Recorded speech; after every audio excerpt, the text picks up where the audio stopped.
ناظرین، رسول اللہ صلی اللہ علیہ وآلہ وسلم نے اس روایت میں جو بات بیان کی، جو راز ہمارے سامنے رکھے، وہ انتہائی دہلا دینے والے اور چونکا دینے والے ہیں اور آنکھیں کھول دینے والے ہیں۔ اس میں سب سے پہلی بات یہ کہ رسول اللہ صلی اللہ علیہ وآلہ وسلم نے کہا کہ پیدائشی اندھے کو ٹھیک کرے گا، یعنی اس سے آنکھیں دے گا، اندھوں کو آنکھیں دے گا، اور برس یعنی جزام یعنی جو جلدی بیماریاں ہوتی ہیں، جو جلد کی بیماریاں ہوتی ہیں، کوڑ وغیرہ، ایسے مریضوں کو ٹھیک کرے گا، اور حیات دے گا موت کو، یعنی جیسے اللہ سبحانہ و تعالی حیات دیتے ہیں موت کو۔ اللہ سبحانہ و تعالی نے قرآن میں کئی مقامات پر یہی الفاظ بیان کیے کہ اللہ حی کرتا ہے موت کو۔ اور اللہ کیسے حی کرتا ہے موت کو؟ اللہ سبحانہ و تعالی قرآن میں بالکل واضح کرتے ہیں کہ اللہ سبحانہ و تعالی کہتے ہیں، اللہ سبحانہ و تعالی پانی کو نازل کرتا ہے، یعنی بارش برساتا ہے، اس بارش سے زمین حیات نکالتی ہے۔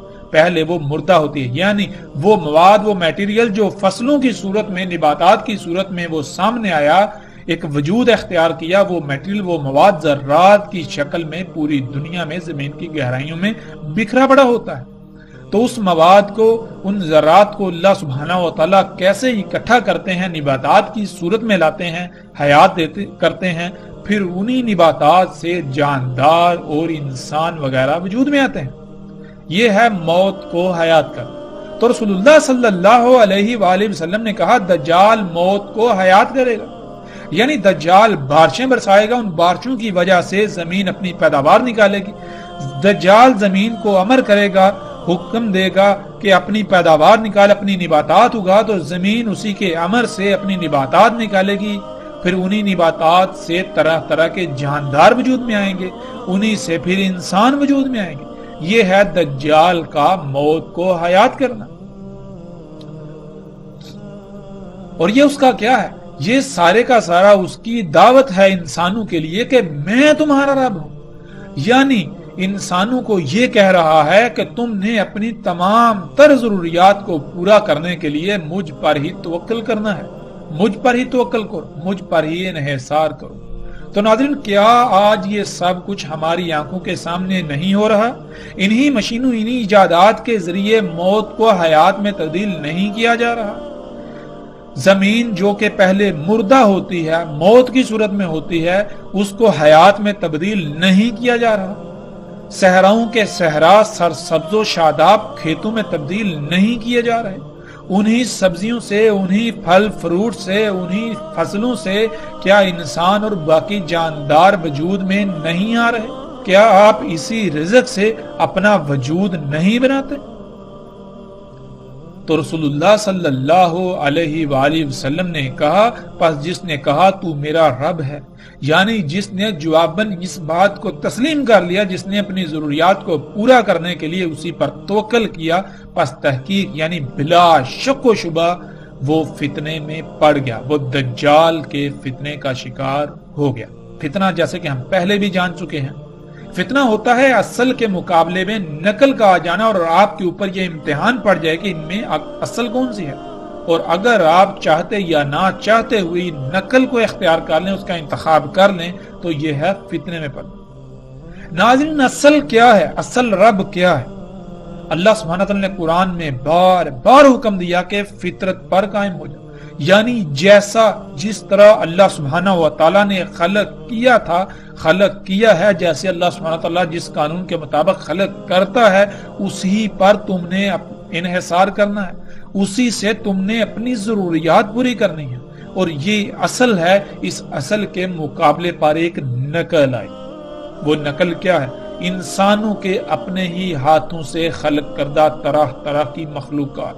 ایک طرف اللہ اگاتا ہے، وہی فصل اس سال میں ایک بار ہوتی ہے، دوسری طرف انسان کی خلق کردہ فصل، ان مشینوں سے، ان ایجادات سے فصل جو خلق کی جاتی ہے وہ سارا سال ہوتی ہے۔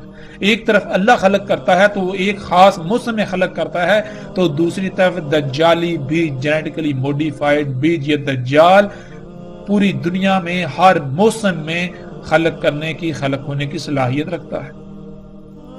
یہ ہے اصل کے مقابلے میں نقل، یہ ہے فتنہ۔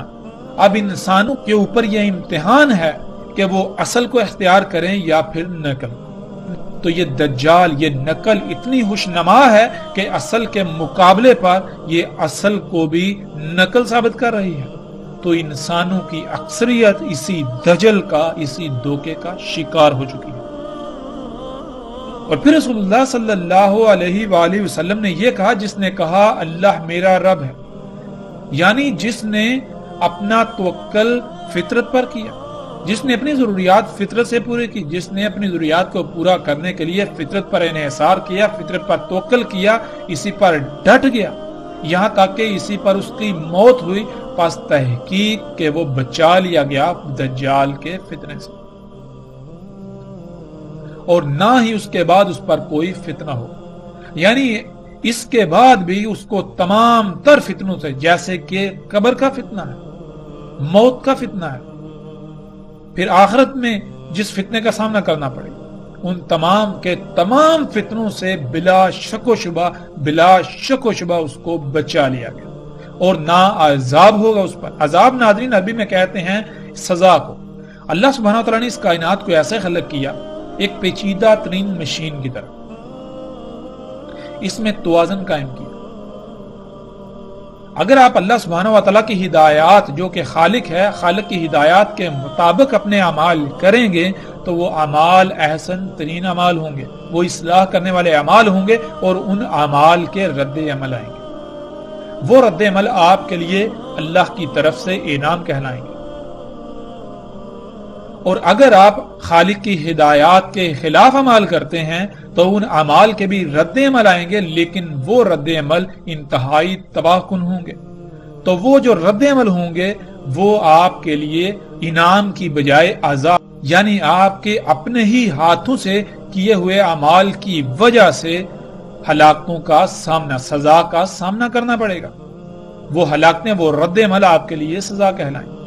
تو رسول اللہ صلی اللہ علیہ وآلہ وسلم نے کہا کہ ایسے شخص پر کوئی عذاب نہ ہوگا، یعنی کہ جب تک اس پر دجال کا فتنہ واضح نہیں تھا، وہ دجال کو اپنا رب بنائے ہوئے تھا، تو وہ بھی باقی انسانوں کی طرح انجانے میں فساد کر رہا تھا، ایسے عمال کر رہا تھا جس میں کائنات میں فساد ہو رہا تھا۔ تو جب اس کے اوپر دجال واضح ہو گیا، جب اس کے اوپر حقیقت کھل گئی، اس کے اوپر یہ فتنہ بالکل واضح ہو گیا کہ میں تو دجال کو رب بنا چکا ہوں، تو وہ بغیر کسی بہانے کے، بغیر کسی ہیلے حجت کے فوراً اللہ کی طرف پلٹا، فوراً اس نے اللہ سے رجوع کیا، فوراً وہ فطرت پر قائم ہوا، وہ اعمال کیے جس کا اللہ نے حکم دیا، یعنی دجال کی آگ کو اختیار کیا۔ تو اس پر جو پیچھے اس نے دجال کے فتنے کا شکار ہونے کی وجہ سے جو اعمال کیے تھے، وہ سارے کے سارے بخش دیے جائیں گے، ان کا کوئی حساب کتاب، ان کے بارے میں کوئی پوچھ گچھ نہیں ہوگی۔ ناظرین، پھر آگے رسول اللہ صلی اللہ علیہ وآلہ وسلم نے کہا، پس دجال رہے گا زمین میں اس وقت تک جس وقت تک کہ اس کا رہنا اللہ کے قانون میں ہے، یعنی اللہ سبحانہ و تعالیٰ نے دجال کا زمین پر رہنا قانون میں کر دیا، اس کی مدت طے کر دی۔ تو جتنا اللہ کے قانون میں ہے اس وقت تک دجال زمین پر رہے گا۔ ناظرین، اب سوال یہ پیدا ہوتا ہے کہ اللہ سبحانہ و تعالیٰ نے قانون میں زمین پر دجال کا رہنا کتنا کیا؟ تو ساتھ ہی محمد رسول اللہ صلی اللہ علیہ وآلہ وسلم نے اس سوال کا بھی جواب دے دیا کہ آئیں گے عیسیٰ ابن مریم علیہ السلام مغرب سے پہلے، یعنی جب تک کہ عیسیٰ ابن مریم علیہ السلام نہیں آتے تب تک دجال زمین میں رہے گا، اور جب عیسیٰ ابن مریم علیہ السلام آ جائیں گے تو یہ دجال کے خاتمے کا وقت شروع ہو جائے گا۔ جب تک عیسیٰ ابن مریم علیہ السلام نہیں آتے تب تک دجال زمین میں رہے گا، اور عیسیٰ ابن مریم علیہ السلام کب آئیں گے اس کے بارے میں رسول اللہ صلی اللہ علیہ وآلہ وسلم نے کہا کہ مغرب سے پہلے۔ ناظرین، اس مغرب کا مطلب ہرگز یہ نہیں ہے کہ جس سے آج ہم فجر، ظہر، عصر، مغرب اور عشاء کہتے ہیں، نہیں، بلکہ یہ امت محمد کو جو یوم دیا گیا، جو آگے جا کر ہمارے اوپر بالکل واضح ہو جائے گا کہ اللہ سبحانہ و تعالیٰ نے ہر امت کے لیے ایک ایک یوم کا تعین کیا تھا، ایک یوم کی مقدار 1000 سال۔ تو امت محمد کو جو یوم ملا اس کی مدت بھی 1000 سال تھی، لیکن پچھلی امتوں کا چھوڑا ہوا 500 سال بھی اس امت کو ملے۔ یوں اس امت کا مجموعی طور پر جو یوم بنا اس کی مدت بنتی ہے 1500 سال۔ ناظرین، یہ یوم امت کا یوم، پوری امت کے یوم کی بات ہو رہی ہے، نہ کہ کسی ایک فرد واحد کے یوم کی۔ فرد واحد کا یوم الگ ہے، امت کا یوم الگ ہے۔ اس پوری امت کا یوم بنتا ہے 1500 سال کا۔ تو اس 1500 سال کو اگر آپ 5 پر تقسیم کریں تو اس میں آپ کو 5 اوقات سامنے آئیں گے۔ ان میں سب سے پہلا وقت جو ہوگا وہ مغرب ہوگا، جو کہ آپ جانتے ہیں کہ اسلام میں دن کی ابتدا ہوتی ہے، یوم کی ابتدا ہوتی ہے مغرب سے، سورج کے غروب ہو جانے سے۔ سورج کا غروب ہو جانا یوم کا آخر ہوتا ہے، یوم کا اختتام ہوتا ہے۔ مغرب پہلا وقت، عشاء دوسرا وقت، فجر تیسرا وقت، ظہر چوتھا وقت اور عصر اس یوم کا 5واں اور آخری وقت ہے۔ تو عیسیٰ ابن مریم علیہ السلام عصر کے وقت آخر میں، جبکہ عصر کا وقت بھی ختم ہونے والا ہوگا، اس وقت آئیں گے گویا کہ اب مغرب ہونے ہی والی ہے، یعنی کہ یوم کا بالکل خاتمہ ہونے والا ہے۔ اس وقت عیسیٰ ابن مریم علیہ السلام آئیں گے۔ اور پھر رسول اللہ صلی اللہ علیہ وآلہ وسلم نے کہا کہ عیسیٰ ابن مریم علیہ السلام تصدیق کریں گے محمد علیہ السلام کے ساتھ، یعنی عیسیٰ ابن مریم علیہ السلام محمد رسول اللہ صلی اللہ علیہ وآلہ وسلم کی ہی تمام باتوں کی تصدیق کریں گے، انہی ہی کی باتوں کے ساتھ، کہ جس کو آج تم اپنے لیے مسیحا سمجھتے ہو، یہ مسیحا نہیں ہے، یہ دجال ہے۔ دیکھو، محمد رسول اللہ صلی اللہ علیہ وآلہ وسلم نے آج سے 14 صدیاں قبل اس کو دجال کہا۔ آج جن اشیاء کو تم اپنے لیے مسیحا سمجھتے ہو، اپنے لیے فائدہ سمجھتے ہو، وہ تمہارے لیے فائدہ نہیں ہے، وہ تمہارے لیے مسیحا نہیں ہے، یہ سب دجال ہے، یہ سب دھوکہ ہے۔ تم اس دجل کا شکار ہو چکے ہو، تم نے اس کو اپنا رب بنا لیا ہوا ہے۔ اور جیسا کہ ہم نے شروع کی ساتھ میں بھی رسول اللہ صلی اللہ علیہ وآلہ وسلم کے ان الفاظ کو سامنے لایا تھا کہ رسول اللہ صلی اللہ علیہ وآلہ وسلم نے کہا تھا کہ میں تمہیں دجال کے بارے میں سب کچھ بیان کر چکا، وہ جتنی بھی، جیسی بھی، جو بھی ایجادات ہوں گی، جو بھی واقعات ہوں گے، جو بھی حادثات ہوں گے، سب کے بارے میں تفصیل کے ساتھ ہر پہلو سے کھول کر بتا چکا۔ لیکن اس کے باوجود مجھے یہ یقین ہے کہ یہ ممکن ہی نہیں کہ وہ تمہاری عقلوں میں آ جائے، یعنی کہ تم اسے رب بنا لو گے۔ تم دجال کے بارے میں طرح طرح کی کہانیاں گھڑ کے دجال سے ہی غافل ہو جاؤ گے۔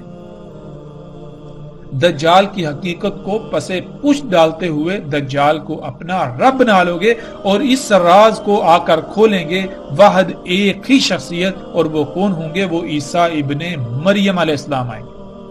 اور پھر رسول اللہ صلی اللہ علیہ وآلہ وسلم نے کہا کہ عیسیٰ ابن مریم علیہ السلام ہی ان کی ملت پر ہوں گے، یعنی رسول اللہ صلی اللہ علیہ وآلہ وسلم نے یہ بالکل واضح کر دیا کہ اس وقت دنیا میں واحد عیسیٰ ابن مریم علیہ السلام وہ شخصیت ہوں گے جو محمد علیہ السلام کی ملت پر ہوں گے، جو ابراہیم علیہ السلام کی ملت پر ہوں گے۔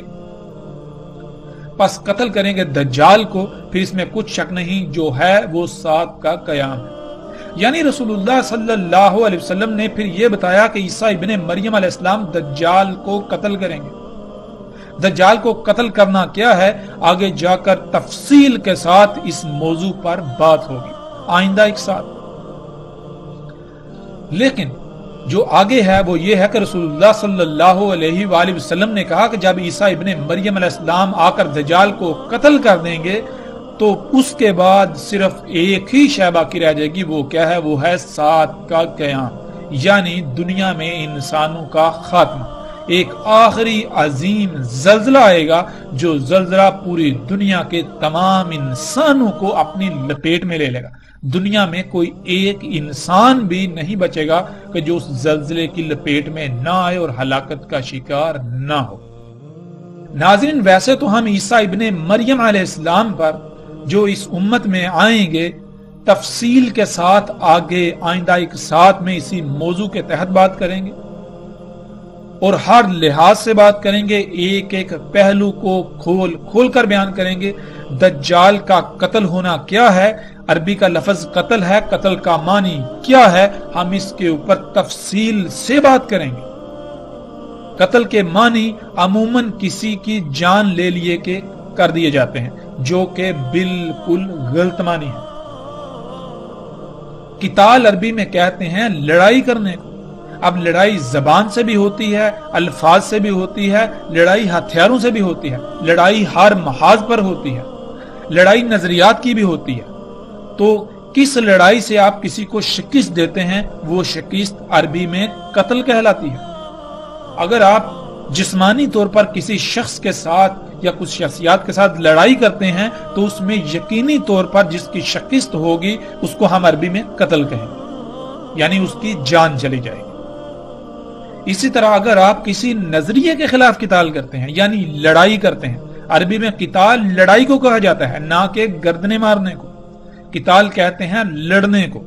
اب اگر آپ کسی سے نظریات کے خلاف لڑتے ہیں، اگر آپ کی جنگ نظریات و عقائد کے خلاف ہے، اگر آپ کی جنگ کسی اور موضوع پر ہے، کسی اور لحاظ سے ہے، تو اسی لحاظ سے جو آپ لڑائی کریں گے وہ عربی میں قتال، اور جو سامنے والے کو یا دشمن کو جو شکست ہوگی وہ قتل کہلاتا ہے۔ لیکن اس پر تفصیل کے ساتھ ہر پہلو سے جو بات ہوگی وہ آئندہ آنے والی ایک ساتھ میں۔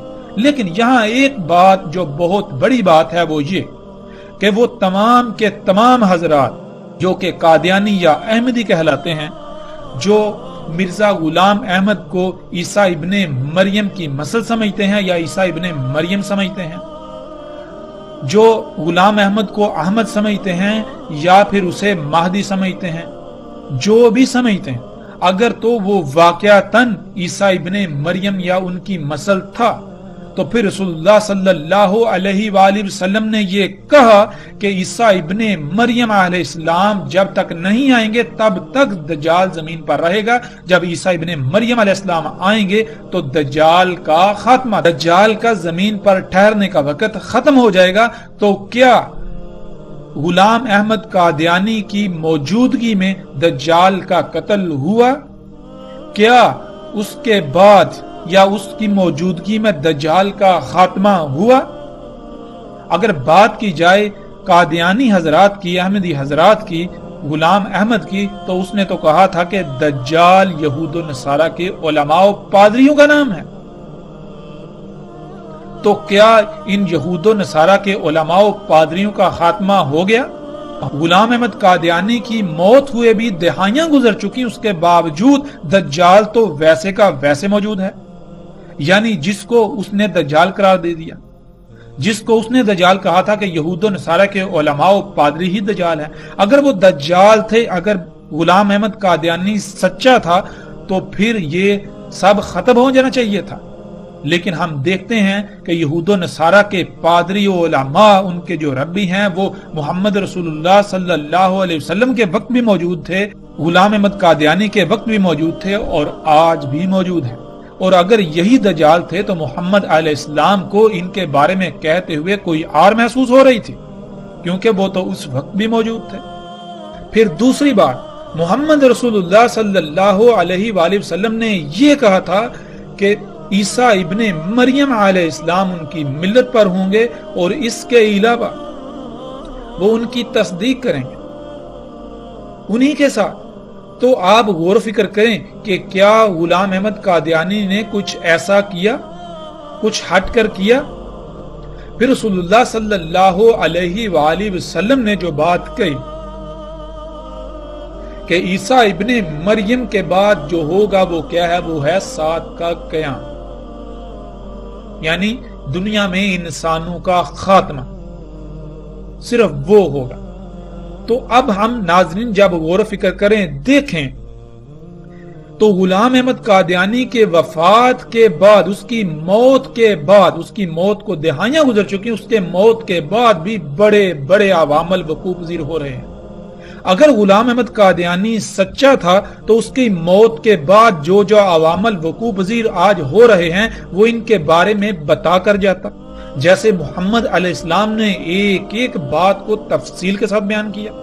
اور اگر وہ سچا تھا تو اب تک تو سات کا قیام بھی ہو جانا چاہیے تھا، لیکن کیا ہے کہ ابھی تک تو سات کا قیام بھی نہیں ہوا۔ پھر اس کے علاوہ قرآن میں الواقعہ کا ذکر ہے، قرآن میں آسمان کے پھٹ جانے کا ذکر ہے، قرآن میں الحاقہ کا ذکر ہے، قرآن میں القاریہ کا ذکر ہے، قرآن میں اور بہت سارے بڑے بڑے واقعات کا ذکر ہے، لیکن کیا ہے کہ غلام احمد قادیانی نے کسی ایک موضوع پر بھی لب کشائی نہیں کی، انسانیت کی رہنمائی نہیں کی کہ الحاقہ کیا ہے، القاریہ کیا ہے، الواقعہ کیا ہے۔ کسی بھی موضوع پر غلام احمد قادیانی کے کوئی الفاظ نہیں ملتے، اگر ملتے ہیں تو ان کا حقیقت کے ساتھ دور دور تک کوئی تعلق نہیں۔ اور جیسے جیسے ہم آگے بڑھیں گے تو انشاءاللہ اللہ کے فضل سے ناظرین ہم ایک ایک پہلو کو ہر لحاظ سے کھول کھول کر بیان کریں گے۔ قادیانی اس سمیت ہمارا کسی سے کوئی مقابلہ نہیں ہے، لیکن ہم یہ ضرور کہیں گے کہ اگر کوئی اپنے آپ کو سچا کہتا ہے تو اس کو اپنے آپ کو سچا ثابت کرنا پڑے گا۔ اگر وہ چاہتا ہے، اگر وہ یہ کہتا ہے کہ وہ سچا ہے تو ہم اس کو دعوت دیتے ہیں کہ دنیا کے کسی بھی پلیٹ فارم پر آ جائیں، قرآن سے، ہم اللہ کی کتاب سے، ہم اللہ کے قوانین سے، ہر لحاظ سے اس کو باطل ثابت کریں گے۔ اگر وہ حق پر ہوا تو ہم اس کے حق پر ہونے کی گواہی دیں گے، لیکن اگر ہم نے اسے باطل ثابت کر دیا، اللہ کی کتاب نے، اللہ کی اس کائنات نے، اللہ کے قوانین نے اس کو باطل ثابت کر دیا، تو کیا وہ حق پر ایمان لائیں گے؟ یہ ہمارا چیلنج ہے۔ اور الحمدللہ ہم کسی قسم کے کسی فتوے پر یقین نہیں رکھتے، کسی قسم کے ایسے جھگڑے پر یقین نہیں رکھتے کہ جو منافقین کی علامت ہو۔ ہم اگر یقین رکھتے ہیں تو وہ رکھتے ہیں عمل پر، ہم اگر یقین رکھتے ہیں تو ہم یقین رکھتے ہیں دلائل پر، ہم اگر یقین رکھتے ہیں تو ہم یقین رکھتے ہیں علم پر۔ بات ہوگی کھل کر ہوگی، ہر لحاظ سے ہوگی، علم کی بنیاد پر ہوگی۔ ہم سے آپ چاہے لاکھ سوال کریں، کروڑ سوال کریں، ہم کسی سوال کو گھمائیں گے نہیں، کسی سوال کو پھیریں گے نہیں، ہم کسی سوال پر کسی قسم کی محاذ آرائی نہیں کریں گے۔ ہم انتہائی اطمینان اور تسلی سے آپ کی بات سنیں گے، اور انتہائی اطمینان اور تسلی سے ہر لحاظ سے اپنے ہوش و حواس پر قابو رکھتے ہوئے، ہر لحاظ سے اللہ کی سنت کو اپناتے ہوئے، اللہ کا رنگ اختیار کرتے ہوئے جواب دیں گے۔ تو اس میدان میں الحمدللہ ہر خاص و عام کو ہماری طرف سے دعوت ہے کہ وہ میدان میں آئیں۔ اگر وہ اپنے دعوے میں سچے ہیں تو وہ آ کر ہمارے سوالات کے جوابات دیں۔ ناظرین جیسے جیسے ہم آگے بڑھیں گے، آئندہ ایک ساتھ میں ہم اس موضوع پر ہر لحاظ سے بات کریں گے، لیکن جب اس موضوع کا وقت آئے گا اب ہم پلٹتے ہیں واپس اپنے اسی موضوع کی طرف جس پر ہم بات کر رہے ہیں۔ تو ناظرین اپنی ارد گرد غور و فکر کریں اور دیکھیں کہ کیا دجال کی وجہ سے آج یہ ممکن نہیں ہو گیا کہ جن لوگوں کی آنکھیں نہیں یا آنکھیں ضائع ہو جاتی ہیں تو ان کو آنکھیں لگائی جا رہی ہیں، آنکھیں ٹرانسپلانٹ کی جاتی ہیں۔ ٹرانسپلانٹ تو دور کی بات ہے، بلکہ مصنوعی آنکھیں بھی تیار کر کے وہ لگائی جا رہی ہیں۔ اسی طرح یہاں تک کہ دل تک مصنوعی بنا کر وہ لگائے جا رہے ہیں۔ اور جذام کے مریض، ان کی بھی ہر لحاظ سے ٹریٹمنٹ کی جا رہی ہے، ان کا بھی علاج کیا جا رہا ہے، یہاں تک کہ آپ کا پورا چہرہ تبدیل کر دیا جاتا ہے، آپ کی پوری کھال بدل دی جاتی ہے۔ یہ سب کچھ آج آپ اپنی آنکھوں سے ہوتا ہوا دیکھ رہے ہیں۔ اس طرح ناظرین دجال کا موت کو حیات دجال موت کو حیات کرے گا۔ ناظرین اس بارے میں ایک بہت بڑی غلط فہمی پھیلا دی جا چکی ہے جو کہ لوگوں میں عام ہے۔ وہ یہ کہ وفات شدہ انسانوں کو جو کہ مر کر گڑوں میں دفن ہیں ان کو زندہ کرے گا، یعنی ان میں روح کو پلٹائے گا۔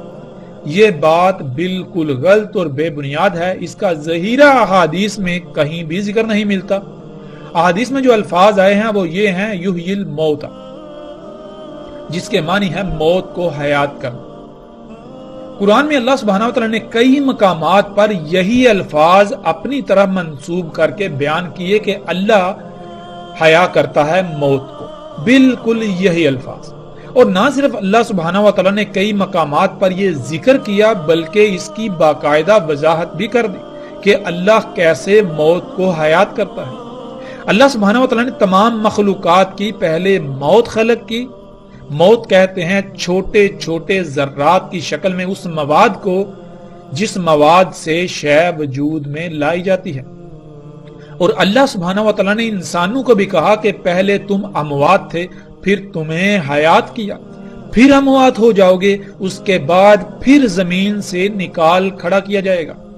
اور اللہ سبحانہ وتعالی نے بہت ہی تفصیل سے بتا دیا کہ اللہ کیسے موت کو حیات کرتا ہے۔ اللہ سبحانہ وتعالی نے قرآن کے کئی مقامات پر کہا کہ اللہ آسمان سے پانی برساتا ہے، اس پانی سے زمین سے نباتات اگتی ہیں، یعنی مردہ زمین کو حیات ملتی ہے، پھر ان نباتات سے انسانوں سمیت مختلف جاندار مخلوقات وجود میں آتی ہیں۔ ناظرین، پچھلی 1 ساعت میں اس کی مکمل تفصیل گزر چکی۔ بالکل اسی طرح دجال بھی موت کو حیات کرے گا، یعنی وہ بارشیں برسا کر نباتات اگائے گا، وہ طرح طرح کی اشیاء سے، ادویات سے، کیمیکل سے، کھادوں سے، زمین سے نباتات اگائے گا۔ ان نباتات سے مخلوقات وجود میں آئیں گے، انہی سے انسان بھی وجود میں آئیں گے، اور یہ آج سب کچھ ہماری آنکھوں کے سامنے ہو رہا ہے، اور یہ سب کچھ اسی ٹیکنالوجی سے، انہی ایجادات سے ممکن ہوا جن ایجادات کو انسان اپنے لیے مسیحا یعنی فائدہ مند سمجھتا ہے، اپنے لیے سہولتیں اور آسائشیں اور آسانیاں سمجھتا ہے۔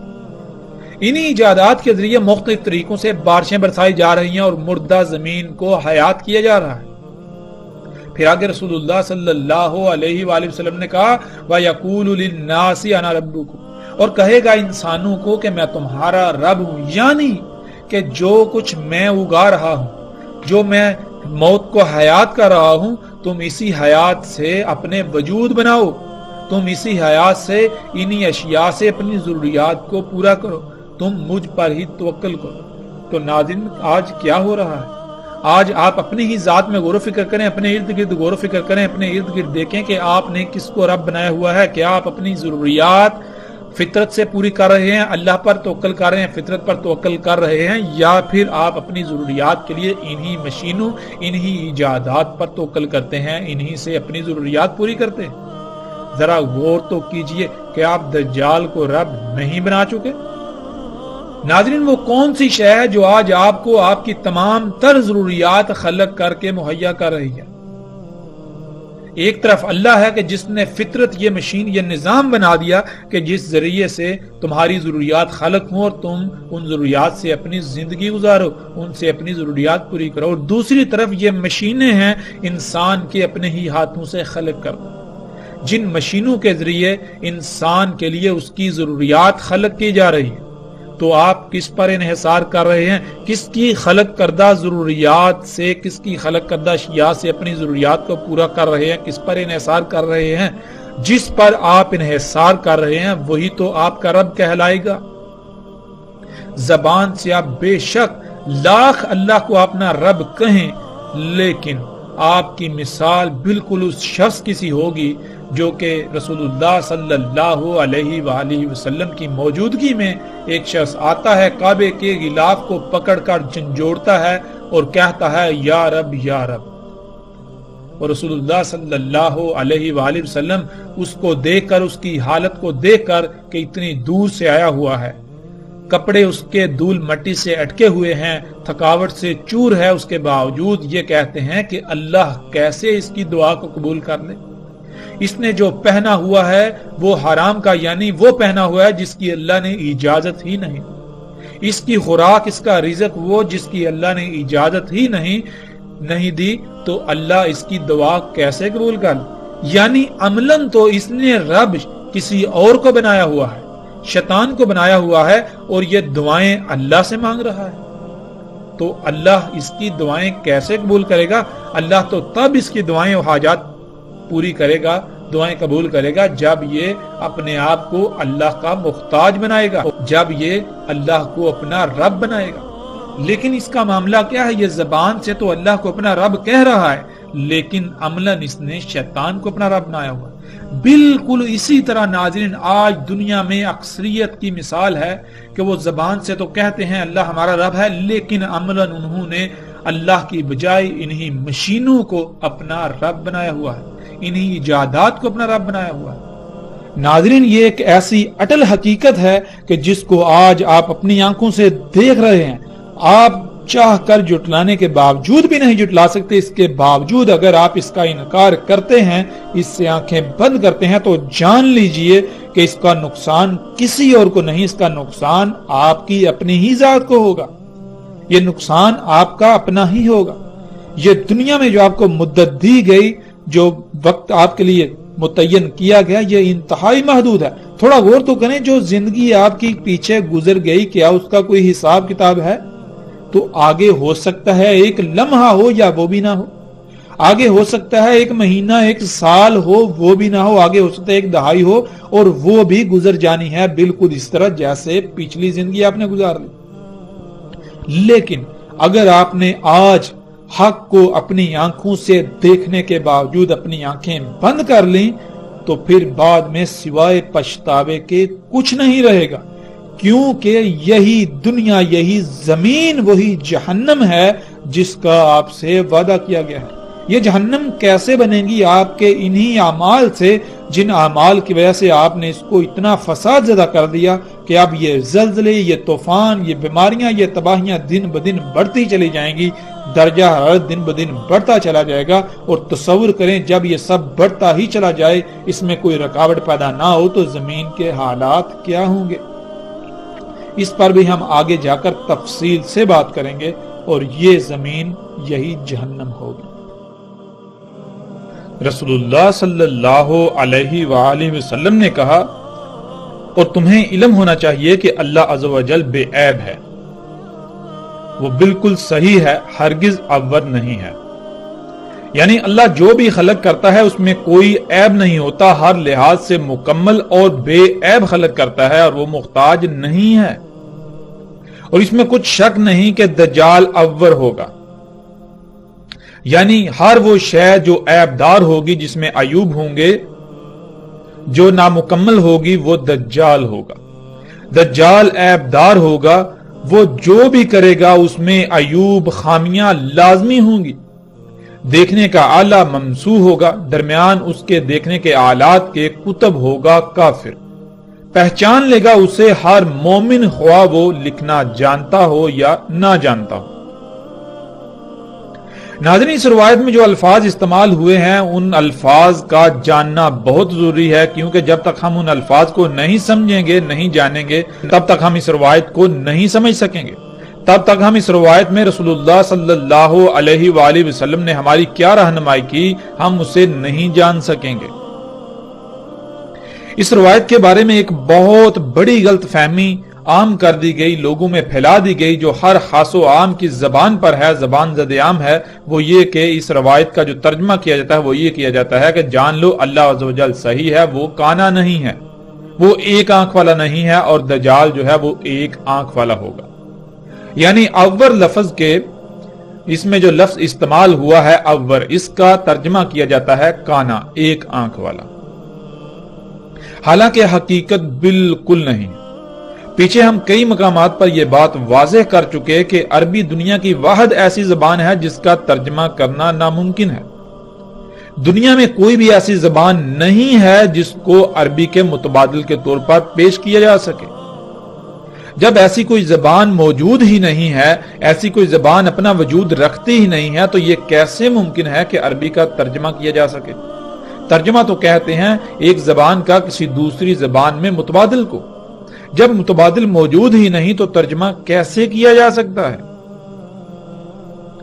لیکن ناظرین اب ہم آتے ہیں واپس اپنے موضوع کی طرف، وہ یہ کہ اس روایت کا جو آج تک ترجمہ کیا جاتا رہا، جو لوگوں میں بات پھیلا دی گئی، جو عام کر دی گئی، جو ہر شخص کی زبان پر ہے، جس کی وجہ سے اکثریت نے گمراہی کا سودا کیا، دجال کو پہچاننے سے قاصر رہے، حق سے دور رہے، وہ یہ کہ اس کا ترجمہ کیا جاتا ہے کہ اللہ کانا نہیں ہے، اللہ ایک آنکھ والا نہیں ہے، دجال کانا ہوگا، ایک آنکھ والا ہوگا۔ تو ناظرین، کیا اس کا مطلب یہ ہے کہ اللہ کی دو آنکھیں ہیں، بالکل اسی طرح جیسے انسان کی دو آنکھیں ہوتی ہیں؟ ناظرین، سب سے پہلا سوال تو یہاں پیدا ہوتا ہے کہ کیا ہم اللہ سبحانہ و تعالیٰ کو اس دنیا کی زندگی میں، اس دنیا میں دیکھ سکتے ہیں؟ جب ہم اللہ کو اس دنیا میں دیکھ ہی نہیں سکتے تو پھر یہ کیسے ہم کہہ سکتے ہیں کہ اللہ کی دو آنکھیں ہیں یا اللہ ایک آنکھ والا نہیں ہوگا؟ جب ہم اللہ کو دیکھ ہی نہیں سکتے، اس دنیا میں اللہ کو دیکھ ہی نہیں سکتے، اللہ اس دنیا میں ہمارے سامنے آ ہی نہیں سکتا، ہمارا دماغ اس کا احاطہ ہی نہیں کر سکتا، ہمارا دماغ اس کا تصور بھی نہیں کر سکتا، تو پھر کوئی بھی ہو، اس کی ایک آنکھ تو کیا دو بھی ہوں، بے شک چار آنکھیں ہوں، جتنی بھی ہوں، وہ اللہ کیسے ہو سکتا ہے؟ تو پھر یہ کہنا کہ تمہارا رب جو ہے وہ دو آنکھوں والا ہے اور دجال ایک آنکھ والا ہوگا، یہ بات بالکل بے معنی، بے وقت ہو جاتی ہے۔ جب ہم اس دنیا میں اللہ کو دیکھ ہی نہ سکتے تو کوئی بھی آ جائے، جیسا جی چاہے آ جائے، وہ اللہ نہیں ہو سکتا۔ تو پھر یہ کہنا کہ اللہ دو آنکھوں والا ہے، اللہ ایک آنکھ والا نہیں اور دجال ایک آنکھ والا ہو، یہ بات بالکل بے معنی، انتہائی بے وقوفانہ اور انتہائی جاہلانہ۔ ناظرین، اصل بات کیا ہے اور حقیقت کیا ہے؟ حقیقت یہ ہے کہ اس روایت میں جو لفظ استعمال ہوا وہ لفظ ہے عور، اور عور کہتے ہیں کسی بھی شے کا ایک ہی پہلو دیکھ پانا۔ اللہ سبحانہ و تعالیٰ نے قرآن میں واضح یہ کہا کہ اللہ سبحانہ و تعالیٰ نے ہر شے کا اس سے جوڑا خلق کیا، ہر شے کے دو پہلو ہیں۔ اللہ عز و جل جو ہے وہ صحیح ہے، اس کے لیے عور ہونا نہیں ہے۔ مطلب کیا ہے کہ اللہ سبحانہ و تعالیٰ جو کچھ بھی خلق کرتا ہے وہ دونوں پہلوں سے مکمل خلق کرتا ہے، وہ جو کچھ بھی خلق کرتا ہے وہ بے عیب خلق کرتا ہے، اس کی ہر شے میں حمد ہی حمد ہوتی ہے، لیکن دجال عور ہوگا، یعنی وہ سب کا سب دجال ہوگا جو ایک پہلو سے تو مکمل نظر آئے گا لیکن دوسرے پہلو سے نامکمل ہوگا، یعنی جس میں سائیڈ افیکٹس ہوں گے۔ اور اسی طرح دجال جو بھی خلق کرے گا وہ ایک ہی پہلو دیکھ پائے گا، ایک ہی پہلو سے دیکھ کر مکمل خلق کر پائے گا، دوسرے پہلو سے یکسر نامکمل خلق ہوگی۔ وہ خلق، وہ شے، جو شے بھی وجود میں آئے گی اس میں عیوب ہوں گے، اس میں خامیاں ہوں گی، اس میں کجیاں ہوں گی، اس میں کوتاہیاں ہوں گی، اس میں لاپرواہیاں ہوں گی، وہ شے دونوں پہلوں سے مکمل نہیں ہوگی۔ اور ناظرین، جیسے جیسے ہم آگے بڑھیں گے، اور پیچھے بھی ہم یہ بات کر چکے پچھلی اقساط میں کہ رسول اللہ صلی اللہ علیہ وآلہ وسلم نے یہ کہا تھا کہ میں تمہیں دجال کے بارے میں ایک ایسی بات بتا رہا ہوں کہ جو میرے علاوہ کسی نبی نے اپنی قوم کو، اپنی امت کو نہیں بتائی۔ وہ کیا ہے؟ وہ یہی کہ دجال کی پہچان کے لیے تمہارے لیے جو میں رہنمائی کر رہا ہوں تمہاری، وہ یہ ہے کہ دجال عور ہوگا اور اللہ عز و جل عور نہیں ہے۔ اور انتہائی افسوس اور دکھ کی بات یہ ہے کہ وہ شے، وہ بات جس سے دجال کو پہچانا جا سکتا تھا، اسی کو چھپا دیا گیا۔ ان علماء دجال نے، اس طبقے نے جو اپنے آپ کو علماء کہلاتا ہے، انہوں نے دجال کی پہچان کے اوپر ہی پردہ ڈال دیا۔ جس شے سے، جس بات سے دجال کو جانا جا سکتا تھا، پہچانا جا سکتا تھا، اس کے اوپر ہی پردہ ڈال دیا۔ وہ جو ایک منفرد بات جو رسول اللہ صلی اللہ علیہ وآلہ وسلم نے باقی انبیاء سے ہٹ کر اپنی امت کو، اپنی قوم کو بتائی، اس بات کے اوپر ایسے پردہ ڈال دیا گیا کہ کوئی بھی دجال کو نہ پہچان سکا۔ یوں اکثریت نے گمراہی کا سودا کیا اور دجال کو اپنا رب بنا بیٹھے۔ تو اس بات کا اس کا ذمہ دار کون سا طبقہ اس کا ذمہ دار ہے؟ مثال کے طور پر آج ناظرین ہم غور کریں، جتنی بھی مشینیں ہیں، آپ ان مشینوں کی بات کر لیں، ان مشینوں کی مثال لے لیں، ان کو سامنے رکھ لیں جنہیں آپ گاڑیاں کہتے ہیں۔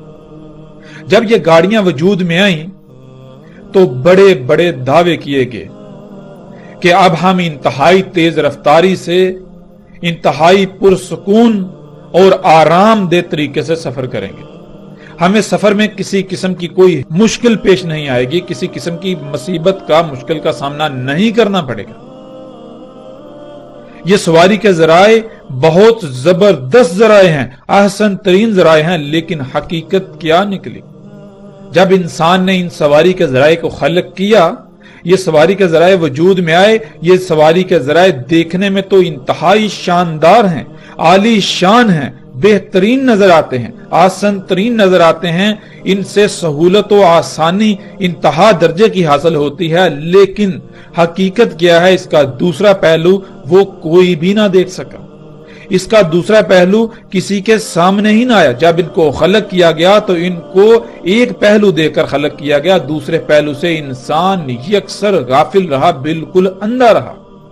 اور دوسرا پہلو کیا ہے؟ وہ آج سامنے آیا جب انہی سواری کے ذرائع سے خارج ہونے والی طرح طرح کی زہریلی گیسوں، جنہیں ہم دھواں کہتے ہیں، اس نے پوری دنیا کی فضا کو اپنی لپیٹ میں لے لیا۔ پوری دنیا کی فضا، یہ جو پہلا آسمان ہے جس میں ہم سانس لیتے ہیں، یہ ان طرح طرح کی زہریلی گیسوں سے بھر چکا، جس سے طرح طرح کی مصیبتیں، بیماریاں، تکالیف کا پوری دنیا کے انسانوں کو سامنا کرنا پڑ رہا ہے۔ پوری دنیا میں لاکھوں نہیں بلکہ ہر سال کروڑوں کی تعداد میں انسان انہی دھوئیں کی وجہ سے، انہی طرح طرح کی زہریلی گیسوں کی وجہ سے موت کا شکار ہو رہے ہیں۔